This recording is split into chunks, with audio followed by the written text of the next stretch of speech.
Bonsoir à tous, merci d'être venus à cette conférence.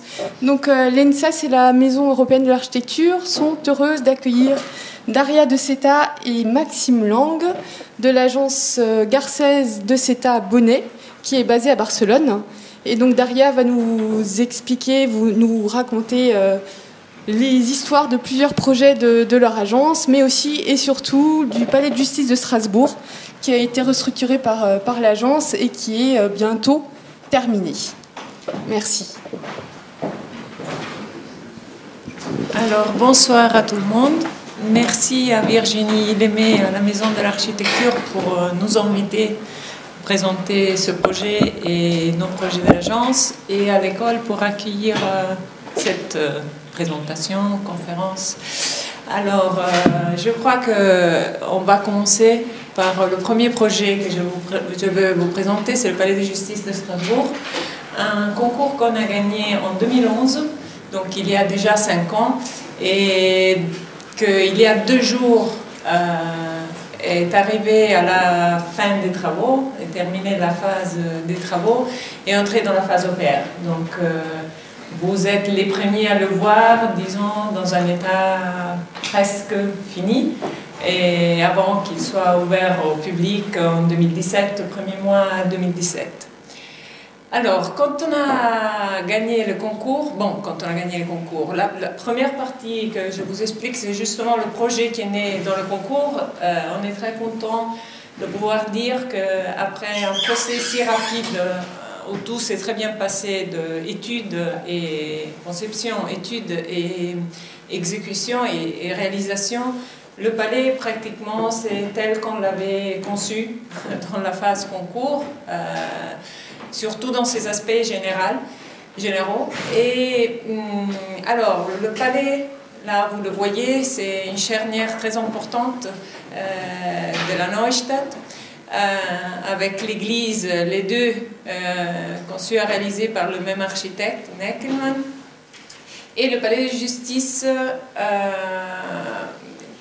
devait être restauré et surtout avoir une extension de presque de 50% de la surface originelle. Donc une grosse extension.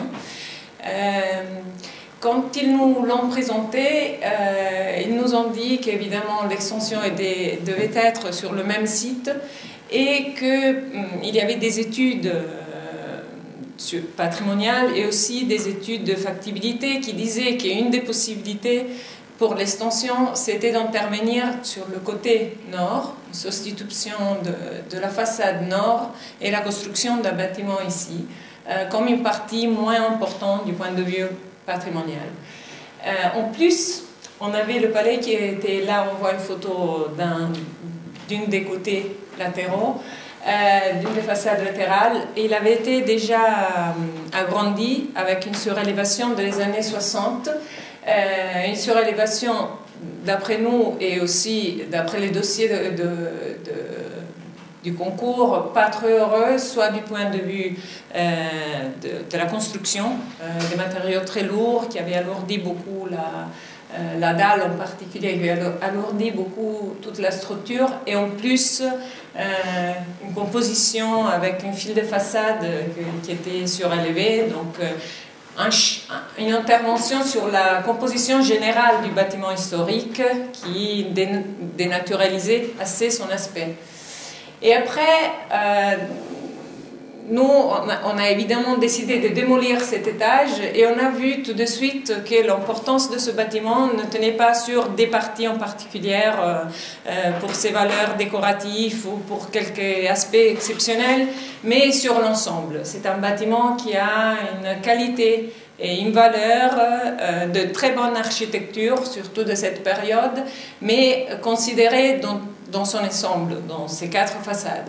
Donc on a écarté tout de suite de pouvoir démolir une façade et on s'est rendu compte que dès le projet originel de Neckelmann, la partie plus faible de la composition, c'était cette sorte de patio, de cour antérieure, qui dans différentes phases du projet de Neckelmann avait été déjà changé, modifié pour des raisons de nécessité de programme. Il avait dû comment ça se dit, sortir des limites de la composition originelle de cette cour avec une invasion de décors. Là, des salles d'audience, ici des espaces de bureaux, et là, même des colonnes, on le voit très bien, ces colonnes dans la photo, de sanitaires. Donc, tous des éléments qui n'étaient pas dans cette composition originelle et qui faisaient de ces cours une partie assez faible du conjoint. Et là, on voit l'originelle salle des pas perdus, qui est une des parties inscrites, la partie plus importante inscrite à la liste du patrimoine, comment ça se dit.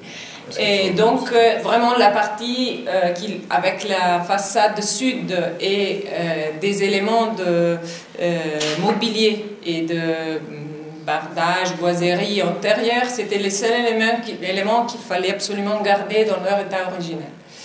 Donc, le projet commence avec ces petits croquis, avec l'idée de garder les 4 façades, l'enceinte extérieure, la structure originelle du palais, et de construire un nouveau chœur à l'intérieur de cette cour.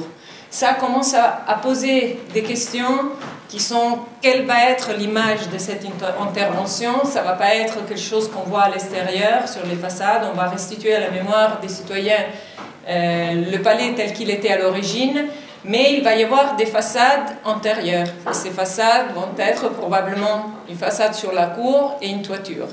Et là, il y a différentes premières idées. Dans la dernière, à un moment, on commence à voir que la toiture prend un mouvement, des mouvements qui sont inspirés un peu les toitures pointues de Strasbourg, et aussi quelques idées d'entrée des lumières, puis des lumières pour allumer de l'eau, ce nouveau bâtiment intérieur. Et là, on comprend très bien cette opération. On a le patio originel, on le libère de parties qui étaient débordées déjà dans le projet de Neckermann à l'intérieur, et on met un nouveau bâtiment jusqu'à l'intérieur. Cette opération fait qu'il y ait une nouvelle relation, on le voit dans la coupe. Là-haut, il y a une nouvelle relation entrée, salle des pas perdus, une nouvelle cour, cette fois c'est un jardin, le nouveau bâtiment.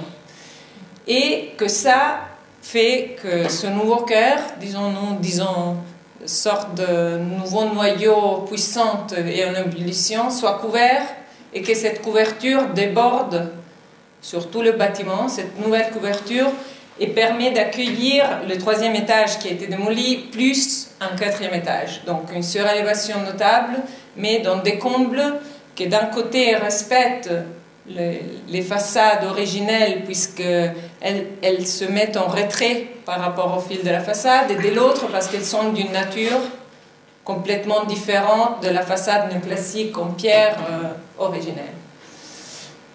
Donc là, c'est la première surprise de ce choix, c'est vider, enlever les salles d'audience qui étaient derrière la salle des pas perdus, donc vider le rapport entre la salle des pas perdus et le patio, et permettre cette transparence que dans une vue de rondeur du concours était ça. Ça, c'était la vraie nouvelle image du palais. Va pas être à l'extérieur. À l'extérieur, la ville gardera le palais tel qu'il était, mais par contre, à l'intérieur, va avoir un nouveau visage de la justice. Un visage rénové, plus lumineux, plus transparent, plus accueillant, et qui regarde la contemporanéité, s'ouvre sur un patio avec des nouvelles façades. Et ça, c'est une référence, vous verrez que ça arrive que je mets des tableaux ou des peintures ou de l'art de références qui ne sont pas amont du projet, mais que deux fois on trouve après. Et c'est vrai que quand on a commencé à parler de justice de ce palais, moi je me rappelais de ces peintures de Joly, où la relation entre l'ancien, majestueux, puissant, lourd, et la petite échelle des hommes qui pourraient se sentir écrasés par cette architecture si forte et si lourde, est adoucie, cette relation est adoucie dans une peinture romantique par l'intervention de la ruine et donc du vide du paysage, du verre à l'intérieur. Et ça, c'est un peu l'inspiration. Essayons de ramener quelques traits de gaieté, de légèreté à l'intérieur de ce palais. Et là, on a la composition de la façade du patio, aussi un croquis de conception, où on voit que c'est un langage absolument contemporain. Ça, c'est une des règles de notre agence chaque fois qu'on intervient sur le patrimoine et sur les lieux en général, architectonique, c'est qu'on respecte beaucoup, on essaye de lire tous les aspects plus importants de la matière avec laquelle on travaille, mais en même temps, quand on actue toujours avec un langage contemporain, en respectant aussi notre époque. Donc, jamais avec des fausses imitations de l'ancienne, jamais avec des dialogues qui nous amènent à ne pas être nous-mêmes, mais toujours en réfléchissant notre même époque. Et ça, c'est le patio dans un autre render qui accueille autour duquel se déroule toute la vie qui sert à les salles d'audience, donc les espaces d'attente, donc la vie, disons, du public. Et là, on entre dans le troisième aspect de ce projet, que c'est vraiment la solution du programme du point de vue fonctionnel du palais de justice, qui est assez complexe. Un des problèmes avec le palais originel, c'est que les salles d'audience étaient distribuées aux 4 coins du palais. 4, c'était sur la façade sud, 2, je vous avais montré, c'était là, sur des étages, et la salle d'assises était en arrière, en cette partie-là. Ça forçait, ça impliquait que les circuits des juges et du public se croisaient continuellement, chose qui est une des questions sacrées des palais de justice, c'est que les circuits soient séparés. Avec ce projet, même si dans le même texte du concours, des bases du concours, c'était dit que ça aurait été difficile d'arriver à accomplir avec ce mandat de séparer les circuits, puisque c'est un bâtiment historique. Avec cette proposition, c'est résolu, puisque dans le cœur nouveau, on a mis toute la partie publique, donc toutes les salles d'audience. Là, vous voyez un rez-de-chaussée avec des salles de cabinet et des petites salles d'audience. Et par contre, toute la partie ancienne, c'est les bureaux et les salles de réunion des utilisateurs. Donc ça fait qu'il y a 2 parcours, un parcours de couloirs et servitudes des utilisateurs et un parcours concentrique et interne autour du patio qui sert au public. Et ces 2 parcours ne se croisent jamais ne se croisent jamais. Le public entre par la façade principale au sud, est servi par les escaliers du rez-de-chaussée, les grands escaliers monumentaux de la salle des pas perdus, et après pour un nouvel escalier arrive à tous les étages à cet anneau.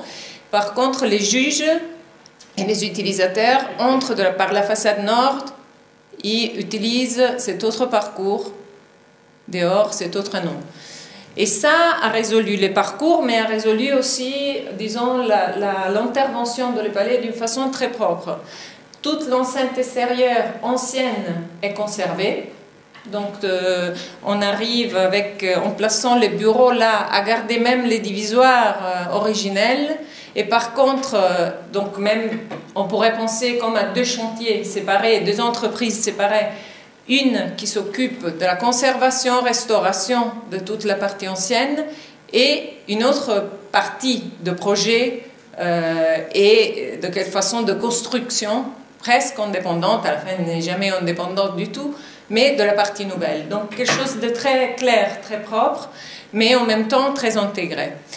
La dernière chose que je vous dis sur ce plan, c'est que le même bâtiment nous a fourni, avec des changements de plan de façade, les espaces idéaux pour placer les escaliers pour les sorties de secours en cas d'incendie, pour l'évacuation. Donc c'est comme si le palais attendait cette rénovation d'une façon très claire.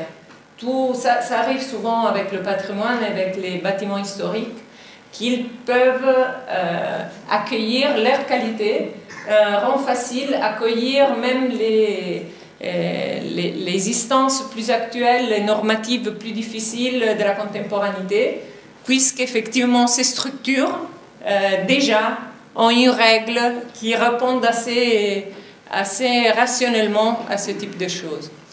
Là, on a le sous-sol, et le sous-sol, c'est le troisième parcours, c'est le parcours des détenus. On a une entrée par le sous-sol, une nouvelle entrée, un nouveau sous-sol où il a les cellules des détenus, qui, avec un escalier antérieur et absolument isolé, monte au centre du nouveau cœur et accède directement, accède directement à les salles d'audience pénale. Il y en a deux pour le premier et le deuxième étage, et à la salle d'assises, là, au troisième étage. Alors là, vous voyez le plan type. Le bâtiment, c'est très clair. Il y a les 4 escaliers qui sont utilisés par les utilisateurs.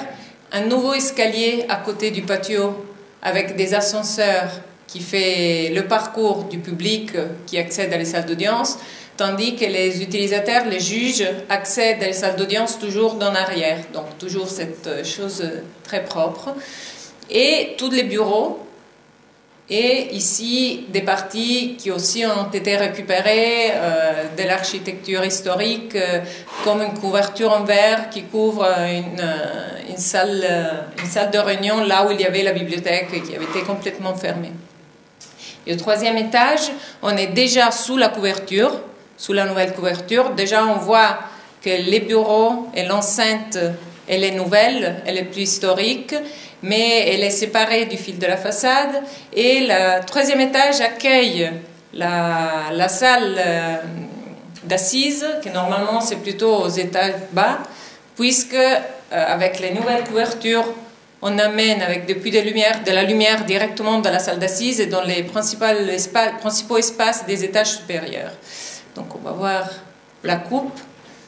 Là on voit le 4e étage qui est surtout des espaces sous les combles qui sont des espaces techniques, là, et des parties qui sont des puits de lumière qui amènent la lumière directement à la salle d'assises. Voilà, salle d'assises, une salle de réunion plus en arrière, l'espace qui est là de détente pour les juges, bibliothèque, cafétéria, espace de détente avec des autres puits de lumière. Et dans le coupe, on lit très bien, on lit très clairement le concept initial la base de ce projet, que c'est cette nouvelle séquence d'espace, plein et vide, l'entrée, le grand vide de la salle des pas perdus, une façade perforée qui met en contact le vide et le nouveau patio, donc cette transparence, la nouvelle façade du patio avec le nouveau cœur des salles d'audience et de nouveau la partie ancienne.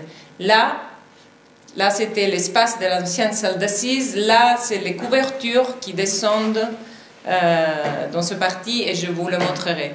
Et l'autre chose de la coupe importante, c'est que tous ces jeux de couverture inspirés par les couvertures de Strasbourg, cette géographie, ce paysage si pointu des toitures de Strasbourg, de quelle façon aussi se met en dialogue avec la légèreté des couvertures en métallique, en cuivre et zinc, non mais c'est cuivre, zinc et verre, que déjà Neckelmann avait utilisé sur la partie en pierre néoclassique.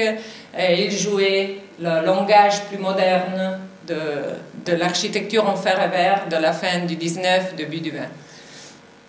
Là, on a une vue de la salle d'assises avec le puits de lumière qui amène encore ce jeu toujours de lumière, de clarté amené dans le palais, même dans les parties nouvelles.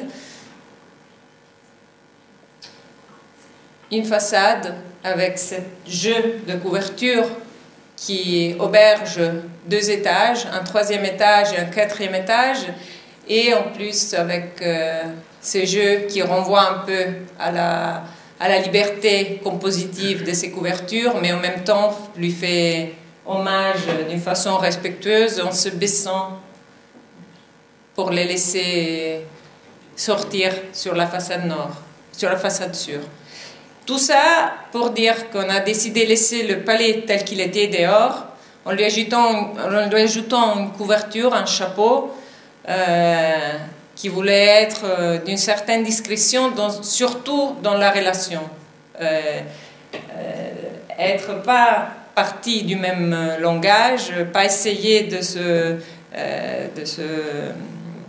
sommer d'une façon mimétique, mais plutôt dénoncer l'appartenance à un autre monde, à une autre époque, à une autre composition.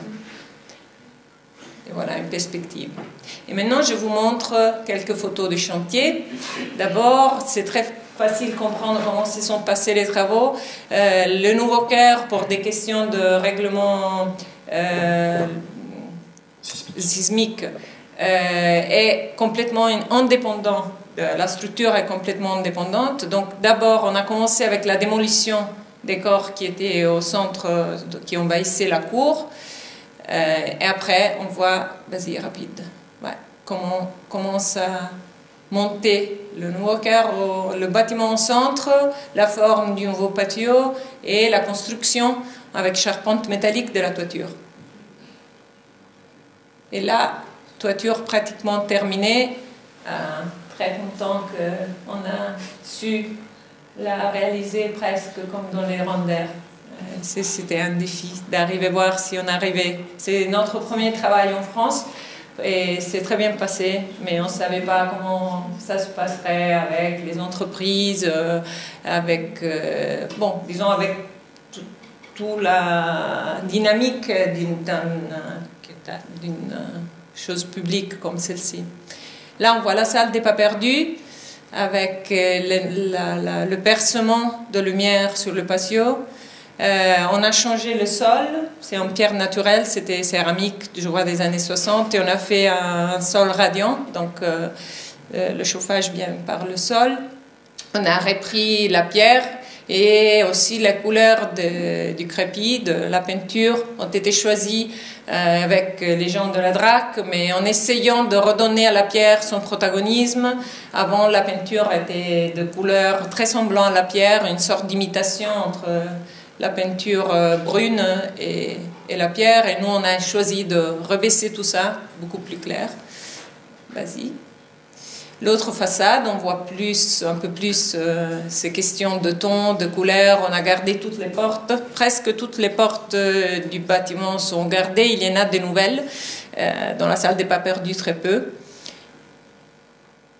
Et voilà, système de luminaire.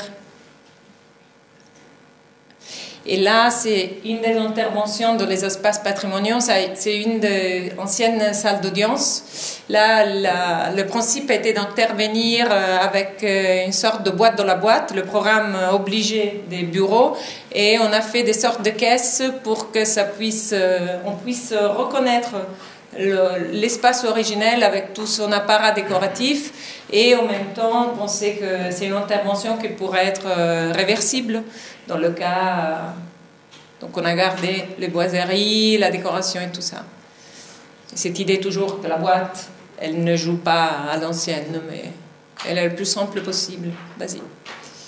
Là, c'est la partie en arrière, avec cette idée de la boîte aussi, on sauve les hauteurs des fenêtres et la composition générale de la façade sud, la plus importante, et simplement en gardant du verre là, on amène la lumière naturelle. Ça, c'est aux étages supérieurs. Les deux salles de danse qui sont aux étages supérieurs, c'est des bureaux. De nouveau, là, c'est une maquette virtuelle pour voir les couleurs. Toutes les couleurs qu'on a utilisées pour les finitions, c'est le gris. Un gris clair, un gris plus foncé, un peu comme celui de la pierre de la salle des pas perdus, et un lino gris ou jaune. Et sont les couleurs que vous verrez sont dans la mosaïque originelle de la pavimentation de la partie ancienne. Donc on a repris les couleurs qui étaient déjà là, mais on les a utilisées avec les matériaux nouveaux, plus fonctionnels, imposés, disons, par les programmes de maintenant. Là, c'est la salle, là, c'est cette salle qui était la bibliothèque, sur laquelle on a rouvert, il y avait un faux plafond qui fermait tout, et on a rouvert une entrée de lumière zénitale sous la couverture du drapeau.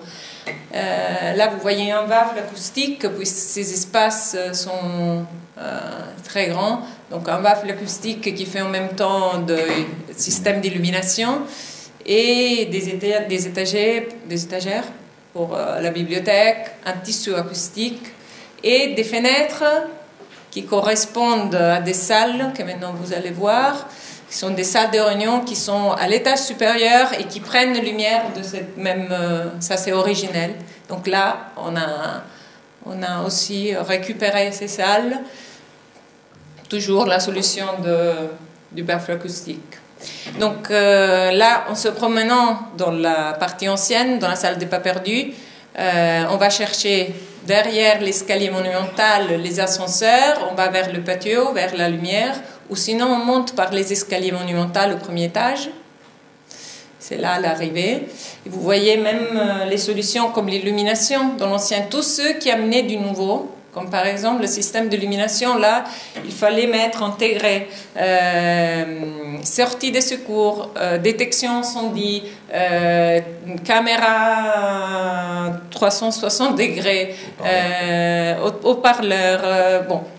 Une quantité incroyable de choses qui auraient détruit, soit les chemins de câbles, soit toutes ces choses auraient détruit complètement tous les systèmes décoratifs. On a opté par une solution d'un chemin de câbles lumineuse, fait exprès par ce chantier, dessiné par ce chantier, qui d'une façon absolument contemporaine amène tout. Et en plus, entre dans un dialogue propre avec l'existant en se superposant et en se mêlant pas. Et après ça, on arrive à l'escalier nouvelle et à la relation entre le couloir, disons, nouveau autour du patio et le couloir, ça c'est de la nouvelle relation ancienne moderne qui s'est créée sur le côté de la salle des pas perdus, vue du côté de la salle des pas perdus et vue du côté de la modernité. Donc les deux façades très différentes, mais en même temps les deux côtés, deux visages de Giano. Comment ça se dit ça? Giano Bifronte, personnage qui avait de Janus. Ok. Allez, vas-y. Voilà l'escalier, l'arrivée au troisième étage où il y a des voûtes. Là encore plus le chemin de câble a été résolutif avec l'illumination et la montée vers le dernier étage qui est absolument nouveau. Et là on voit les trois espaces ou quatre espaces ensemble, la voûte de la salle des pas perdus, le couloir de la salle des pas perdus, le nouveau espace distributif autour du patio et le patio.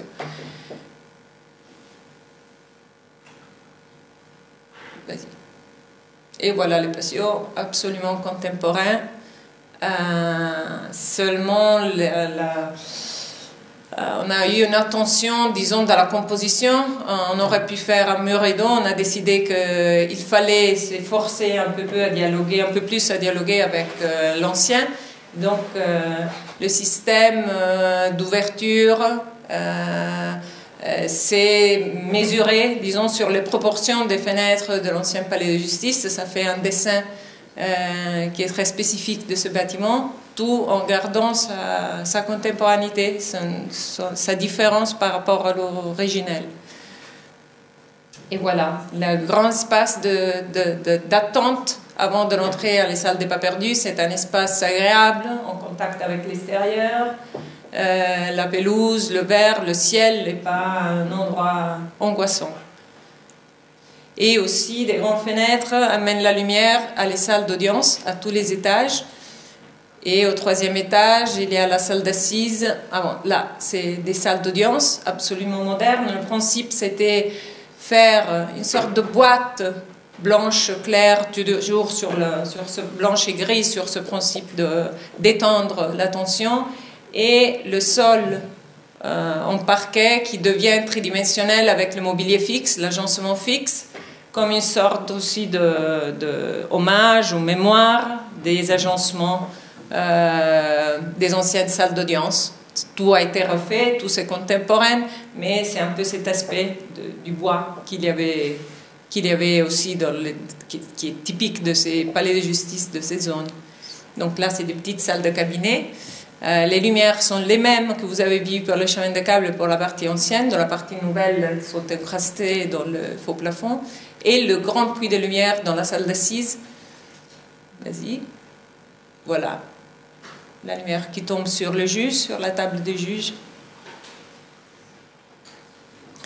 Et là, je vous montre des espaces, c'est les entrées par exemple. Ça, c'est tout le parcours de la partie ancienne. C'est les espaces, l'entrée des juges, côté nord. Les escaliers, escaliers c'est court, mais aussi escaliers pour les... c'était très difficile de les étudier puisque tous les étages sont différents et il y avait une composition de façade avec les fenêtres. On est arrivé toujours à détacher comment ça s'appelle, les dalles, les paliers des escaliers et en plus à composer cette montée pas évidente. Ce sont des escaliers assez spectaculaires dans leur simplicité. Là, c'est un couloir ancien. On voit le mosaïque, les couleurs dont je vous parlais, le gris clair, le gris foncé, le blanc, le crème et le jaune. Ce sont les couleurs qu'on a utilisées après, tout simplement. Et la seule chose qu'on a changé dans ces couloirs, vous voyez le socle est le même, le cadre de porte ancienne c'est le même, c'est ce faux plafond technique, enregistrable qu'on a préféré puisque là passent tous les gaines, les fluides, donc on a préféré faire un faux plafond métallique pour qu'il puisse être enregistrable partout, donc très pratique. Là c'est un bureau, on a gardé tous les éléments, le parquet en hêtre, le socle là c'est pas encore repris et on a ajouté un faux plafond de nouveau technique pour l'air et aussi pour amener l'illumination et tout ça. Et là c'est un des points aussi des surprises qu'on a pu réaliser, c'est qu'il y a sur les côtés courts du patio il y a des moments de grande transparence entre le couloir ancien des juges et la partie nouvelle, le parcours des publics autour du patio, et donc un moment de visibilité aussi par le couloir du spectacle du patio.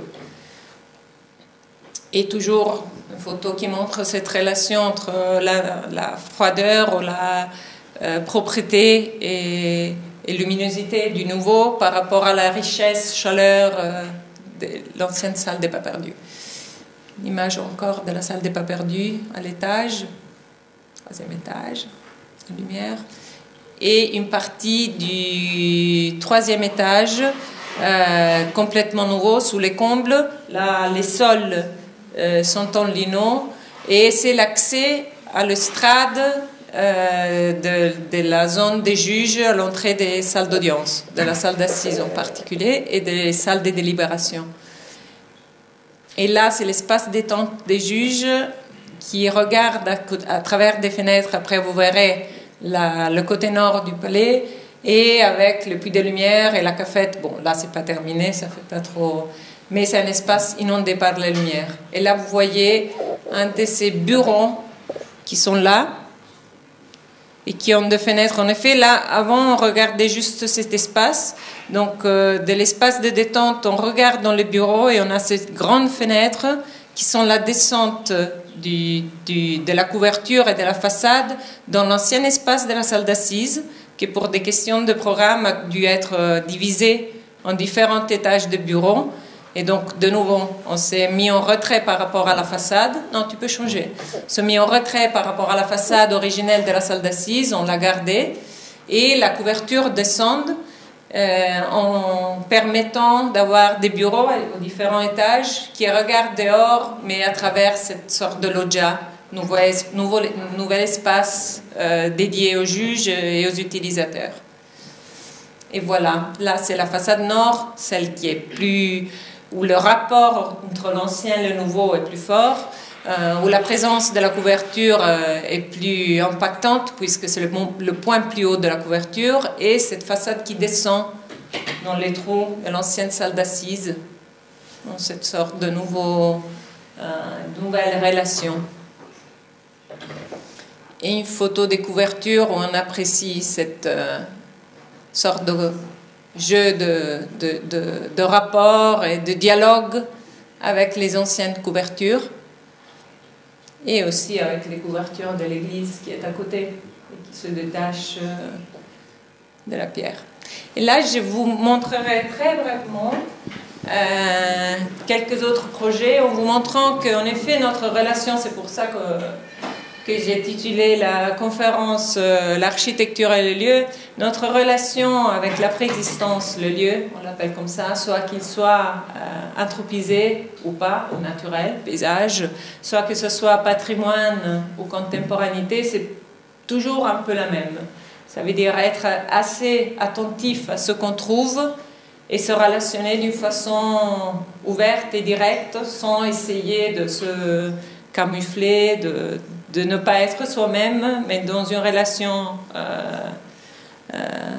comment on pourrait dire, bon, j'arrive pas à trop expliquer ça, mais ce que je vous ai montré, non, cette relation entre moderne et ancienne, qui n'hésite pas dans la communication, dans le dialogue, mais qui n'essaye pas de se cacher ou de ne pas être soi-même.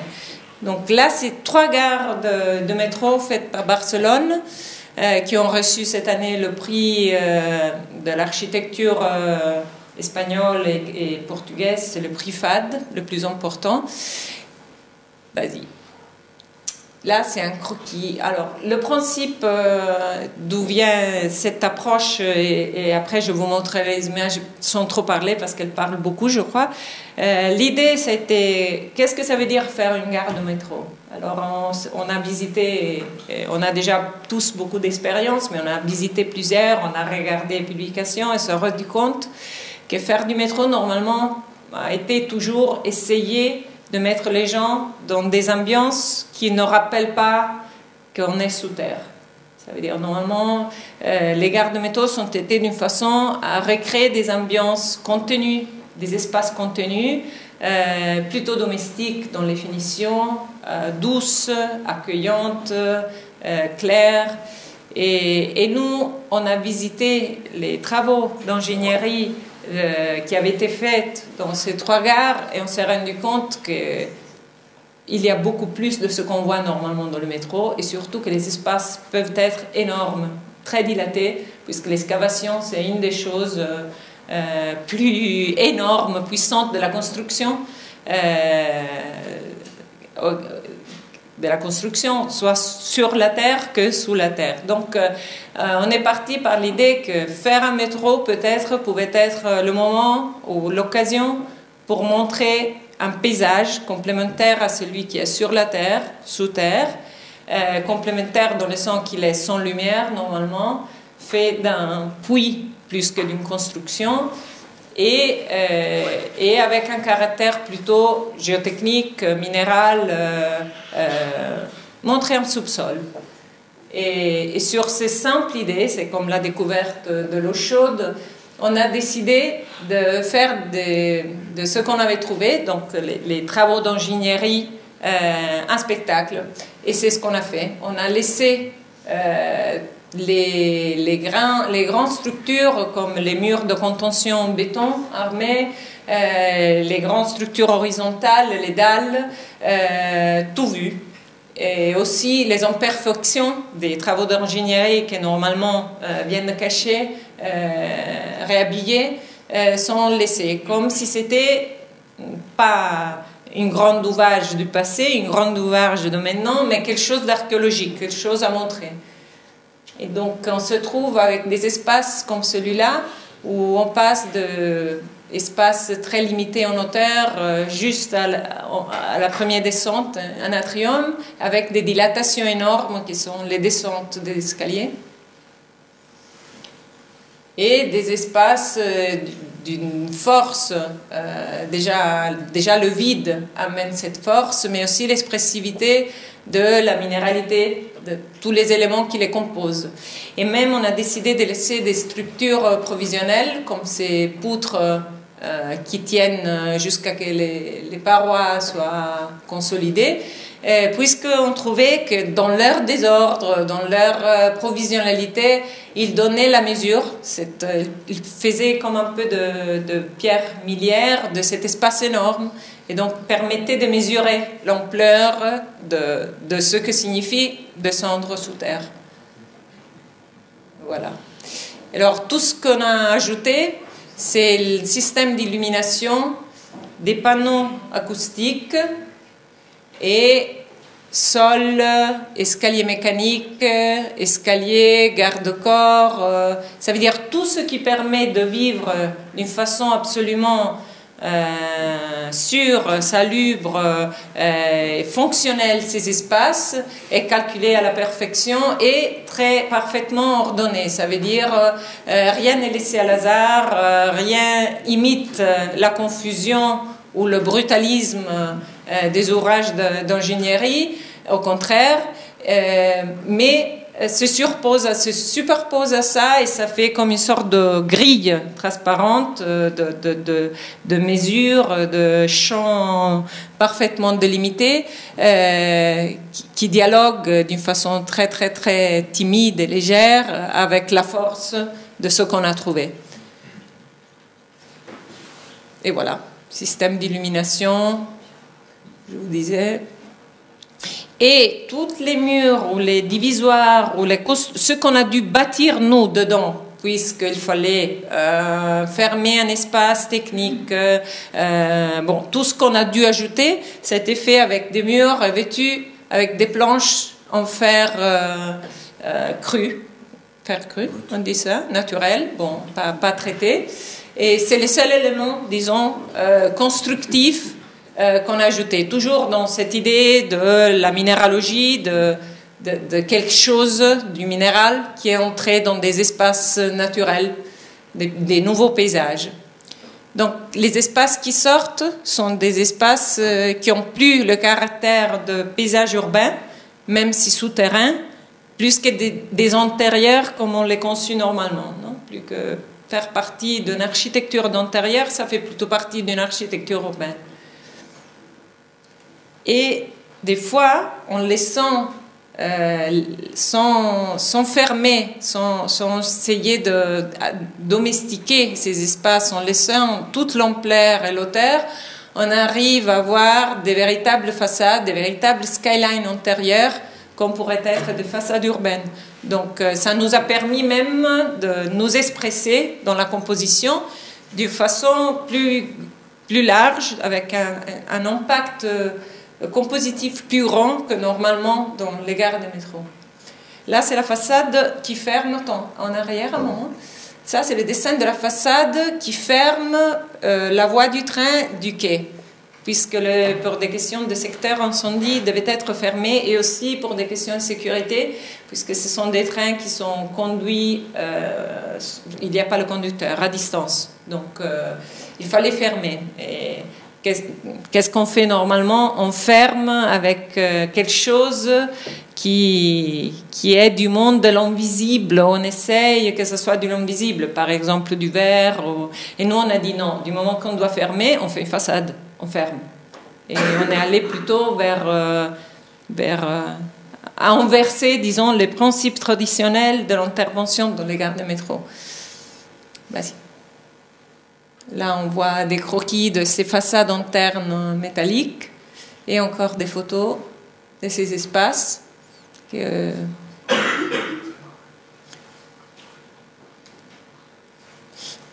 fois, on s'est trouvé à penser l'attitude est complètement différente, mais on s'est trouvé des fois à répondre à des questions sur l'imitation ou la citation de certaines œuvres de l'hécatombe Vassal, telles que le Palais de Tokyo. Hein. Et c'est vrai que l'expressivité peut être pareille, mais l'approche est complètement différente du moment que nous, on n'a pas essayé de faire une ruine. Ça veut dire nous, on n'est pas allé chercher la ruine comme suggestion poétique, mais c'est plutôt le contraire. On a essayé de faire un espace absolument nouveau, contrôlé, mesuré, parfaitement fini, mais en gardant l'existant. Donc la ruine, c'était l'existant, c'était pas ce que nous, on cherchait de faire. Et bon, là, de nouveau, des peintures de Kiefer pour dire que des fois, c'est vraiment la matière qui s'impose avec son expressivité, ses défauts, mais la composition, disons, c'est comme dans Kiefer. À la fin, on arrive à voir un nouveau paysage plutôt abstrait, pas vraiment figuratif, où l'expression de la matière devient plus forte que la même peinture, que la peinture. Là encore quelques dessins. Et la dernière des gares que je trouve la plus spectaculaire, parce que là on a eu la chance en plus, ça c'est un peu ce que je vous disais avant des escaliers du palais de justice. Toujours les projets, il y a une partie qu'on contrôle, qu'on pense en amont, et il y a une partie du projet qui sort toute seule. Ou que c'est le même lieu qui fait un cadeau, et simplement il faut être un peu attentif et relaxé pour pouvoir le recevoir, ce cadeau.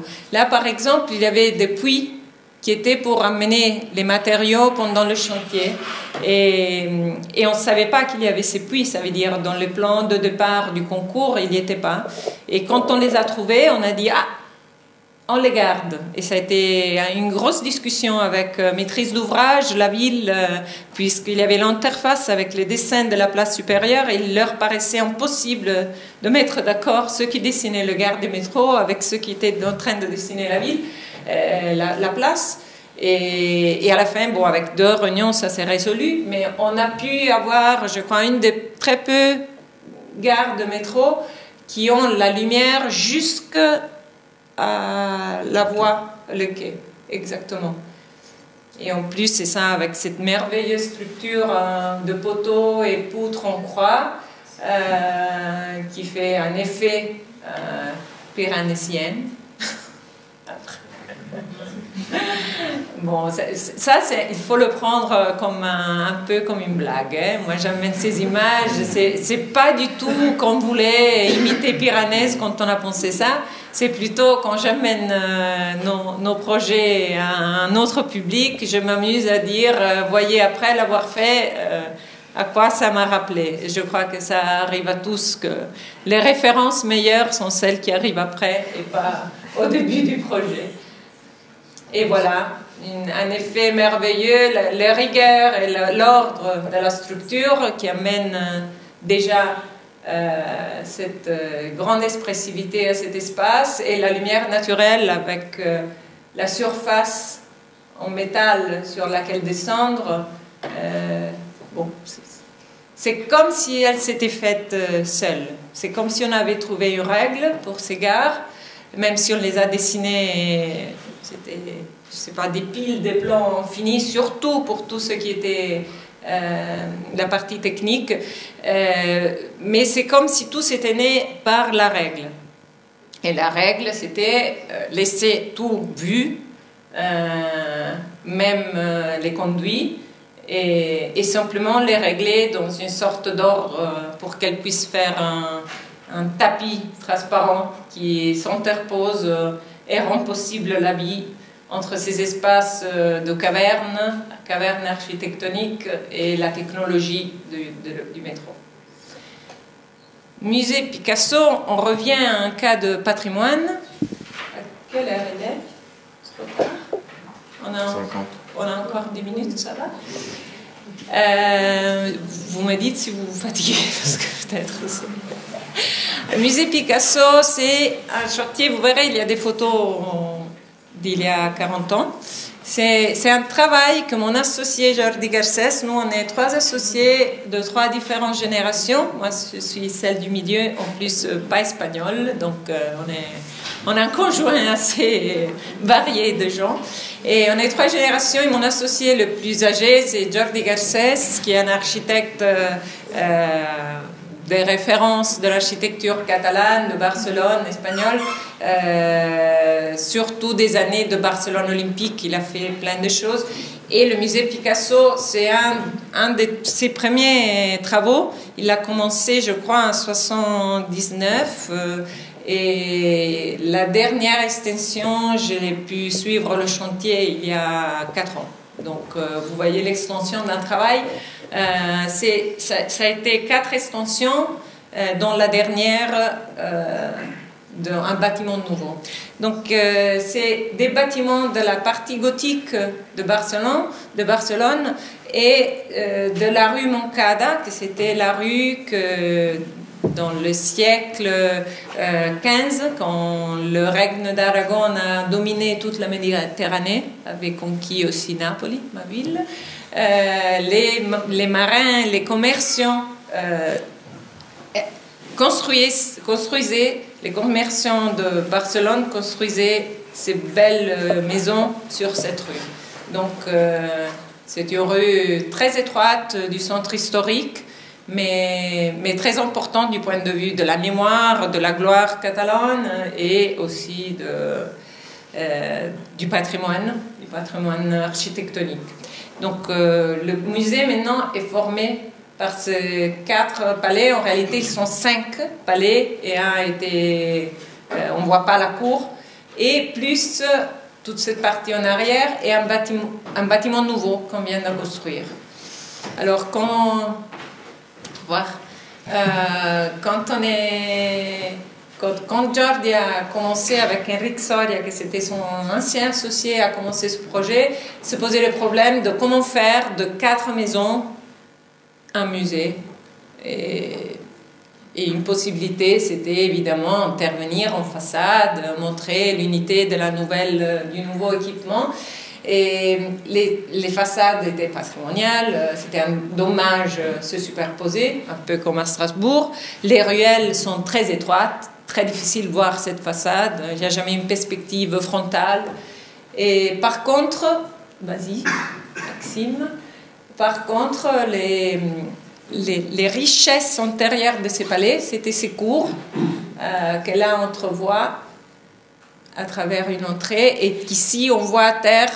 L'intensité lumineuse nous montre qu'elles étaient même plus larges que la rue. En effet, en cette époque, les palais étaient construits autour de ces cours antérieures qui étaient les vrais centres de l'activité de la ville, puisque les marchands, ils faisaient là ces échanges, et la vie publique de la famille, mais aussi du quartier, passait plutôt dans ces cours. Donc l'idée, c'est de relier ces cours avec une rue antérieure, parallèle à la rue Moncada, qui devient l'axe vertébrateur du musée, mais aussi une partie publique de cette institution reliée à la ville. Une véritable rue qui permet non seulement de relier les 5 bâtiments et les cours, donc les espaces, les salons ouverts de ces palais, mais aussi de constituer l'axe qui permettait d'accéder à n'importe qui, public, sans aucun billet, à toutes les activités qui ne sont pas enfermées du musée. La billetterie, évidemment, mais aussi la garde-robe,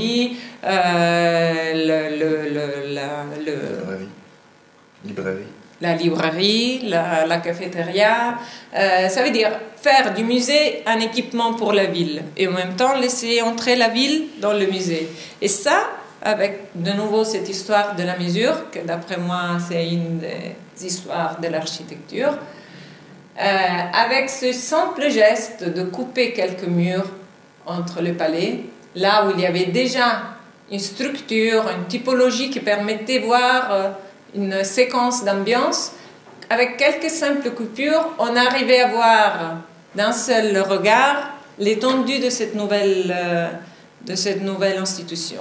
Donc il ne faut pas faire une nouvelle façade. Des fois, c'est simplement pouvoir voir d'un côté à l'autre pour savoir que c'est le même espace, c'est la même institution, c'est une seule architecture. Et là, on voit l'intervention. Les arcs, c'est toutes les ouvertures qui étaient déjà existantes, et le système trilithique, l'ouverture en porte, comme ça, c'est celle qu'on a coupée dans ce mur de division. Donc ils sont intervenus en 2 ou 3 points, et ils ont tissu, recousu avec ces cousures de vide les 5 bâtiments dans le nouveau musée Picasso. La même opération s'est faite en hauteur. Il y a un couloir qui relie et distribue toutes les salles d'exposition. Vas-y. Et là, on voit des interventions. Cette attention, il y a plus de 30 ans, cette intervention, cette attention à la lumière naturelle, cette fois plasmé sur la pavimentation, l'utilisation du marbre pierre noire et blanche pour créer des zones d'intensité lumineuse, un peu comme sont les patios ouverts, dans la partie de la rue antérieure plus foncée. Donc ce dialogue avec l'ancien et là le nouveau qui se superpose avec l'attention à la lumière. Vas-y. Et encore, c'est un peu une sorte de manuel d'intervention sur le patrimoine, comme Giorgi a commencé, un peu à l'italienne, comme Franco Albini ou Scarpa. Chaque fois qu'il fallait intervenir pour des questions normatives, l'auteur d'un garde-corps dans ce cas, ou pour fermer une fenêtre, au lieu de se mettre dans l'ancien, on se superpose, un peu comme dans le métro, tout le réseau technique se superpose à l'existant, on se superpose et ça fait un double service. D'un côté, on règle la question fonctionnelle, on a l'auteur qu'il faut, et de l'autre, on souligne, on encadre, on met en vitrine l'architecture et c'est parti plus spécial. Non? Une trifort, très difficile d'entrer avec une menuiserie en fer là-dedans, donc on lui fait une casse à l'intérieur, comme ça à l'extérieur il reste exactement identique. Il devient une sorte de vitrine, comme dans ce cas-là, la vitrine des objets de Picasso, dialogue avec une autre vitrine, que c'est la fermeture de cette loggia. Et la même chose à l'intérieur, solution d'aménagement des salles avec tous les éléments techniques nécessaires pour la conservation des œuvres d'art, donc une clim très exigeant, point de vue de la contrôle humidité, température et tout ça, une illumination très contrôlée, et en même temps l'attention à ne pas oublier des parties conservées dans les siècles, originelles dans ce cas-là, ou successives, siècle XVIII, ce salon baroque, que dans la relation avec des espaces renouvelés, augmente l'intensité de sa richesse et devient lui aussi partie de notre moment, de notre époque, tout en gardant sa mémoire. La même chose dans les extérieurs, chaque fois qu'il fallait ajouter une sortie de secours, des escaliers, c'est un matériau nouveau, une technique nouvelle, béton vu, et tout le reste c'est traité comme l'ancien, restauré.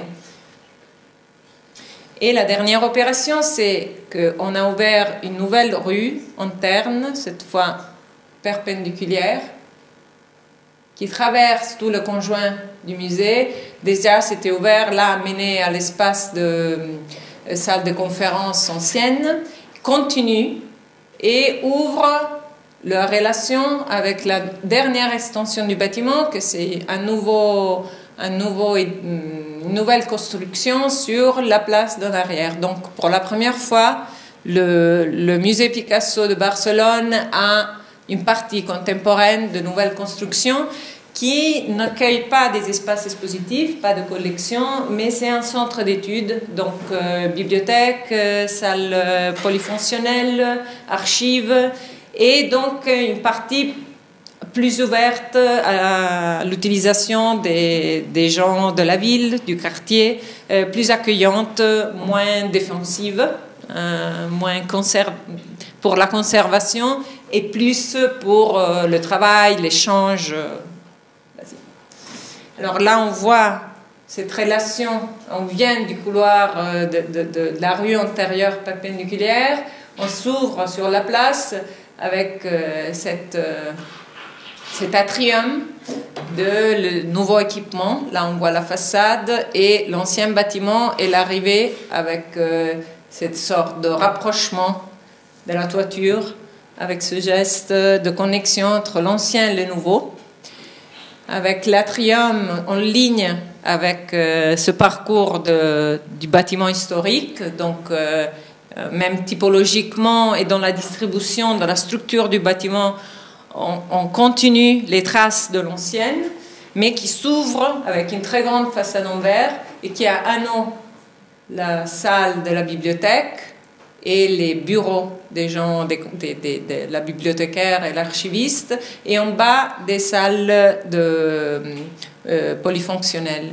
Là aussi, là, il y a beaucoup de lumière, mais on a ajouté pour les bureaux qui étaient en arrière une entrée de lumière zénitale, que vous ne verrez pas, mais bon. Là, c'est les salles... non, je n'ai pas monné la photo, je me rends compte maintenant. Là, c'est les salles... Ah non, là, vous la voyez. Là, au fond, on voit la lumière. Ce n'est pas une bonne photo, mais ça, effectivement, c'est le fait de lumière du puits de lumière. Et la salle de la bibliothèque, qui s'ouvre sur la ville, qui participe ouvertement de cette place, comme le fait la façade transparente, qui permet... Vas-y. Qui permet à ceux qui sont de la place, tout d'un coup, de voir dedans le musée, de voir la nouvelle façade du musée, ou une des nouvelles façades du musée. Et en même temps, le reflet de cette façade permet de reconstruire, renvoyer l'image d'une place du centre historique avec le reflet des façades. Et là, la tension, même dans la construction, dans la composition des façades, d'étudier, de retrouver dans un langage contemporain les règles ou les caractéristiques du lieu, de l'ancien. Dans ce cas, la combinaison des deux matériaux, la pierre calcaire du Montjuic pour le basement et l'enduit pour le premier étage. Les fenêtres, toujours, sont des mêmes proportions de l'ancien, mais absolument dessinées sans cadre, sans corniche, sans éléments décoratifs. Et les proportions sont les mêmes, mais la composition de la façade elle est plus aléatoire, contemporaine. La tension, la construction se voit aussi par le fait que le haut, le blanc, est traité presque comme un plan abstrait, fin. La fenêtre est à fil extérieur. Par contre, la pierre, on pose sa matérialité, son épaisseur, sa lourdeur. Et les fenêtres sont mises en retrait. Ce sont des petits gestes, mais qui, de quelque façon, soulignent cette tradition culturelle de la construction locale et du savoir interpréter les matériaux et leur qualité. Et là, c'est le patio qui sépare en ternes du musée, qui sépare la façade ancienne, façade nouvelle. On voit ces dialogues de proportions dont je vais vous parler. La pierre, c'est la même, utilisée là pour encadrer les fenêtres. Et là, c'est le basement. Et cette fermeture ou ce geste de se tourner pour se rattacher à l'arrivée de la rue intérieure de l'ancien musée. Et là, le petit jeu, la petite blague. L'ancien, c'est un peu comme la Vénus de Tiziano, on regarde à travers le reflet. Elle est discrète, un peu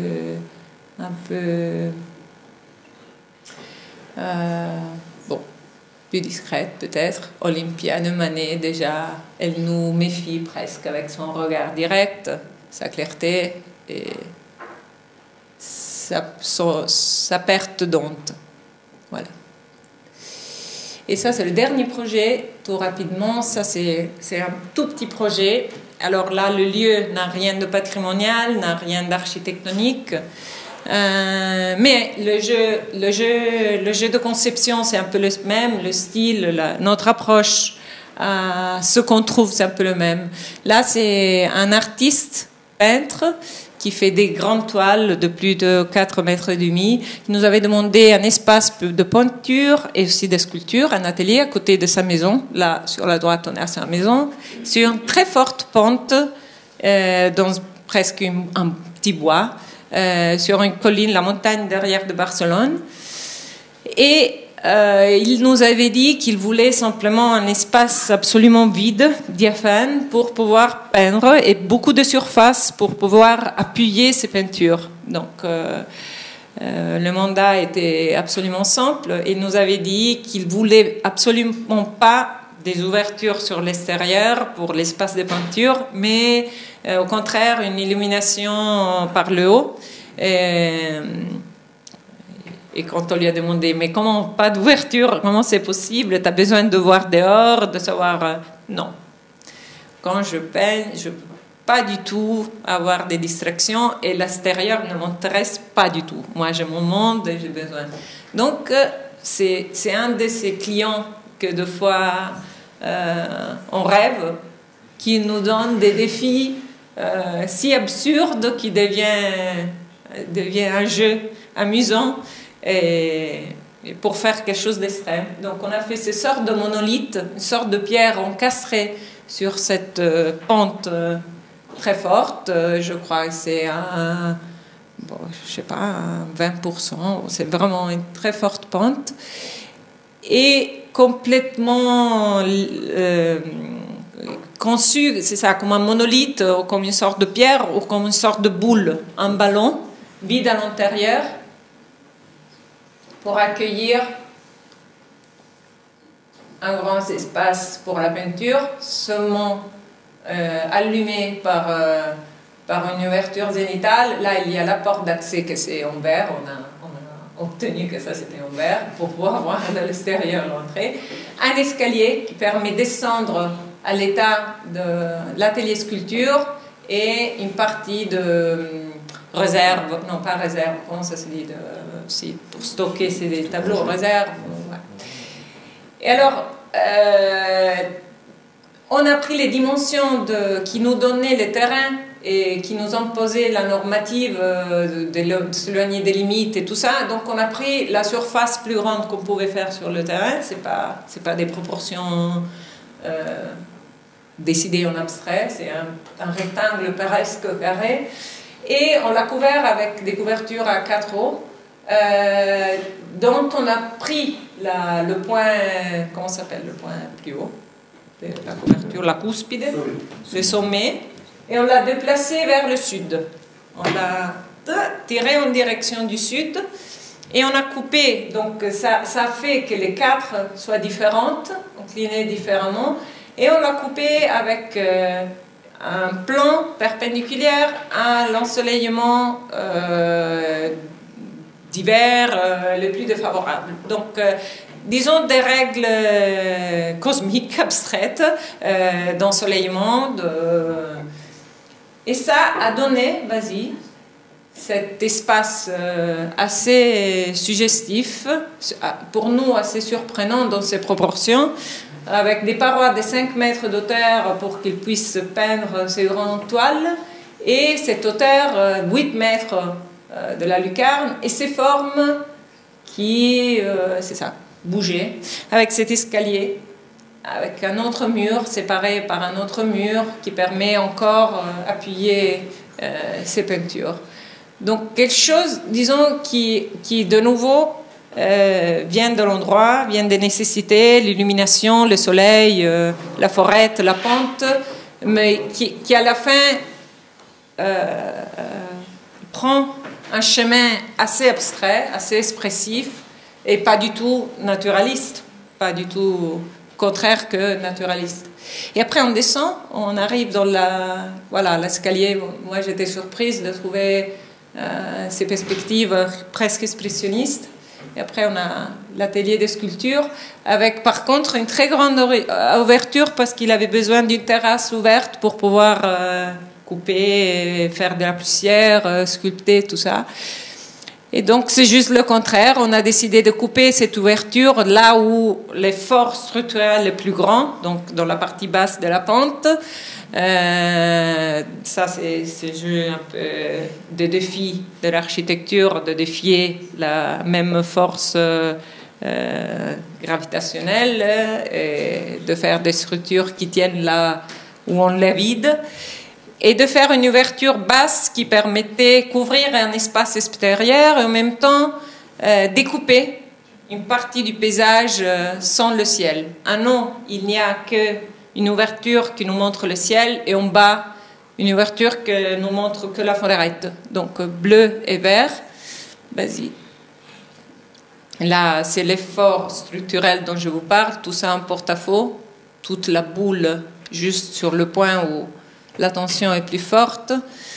Et cette idée du paysage, du vert, de la forêt qui entre, cette division, la sculpture qui a des poids, qui a un poids, qui a des pieds, qui doit appuyer sur terre, est reliée plutôt avec la forêt, avec le terre, et la peinture qui est la partie, on pourrait dire, moins matérique, mais même si c'est pas comme ça, ou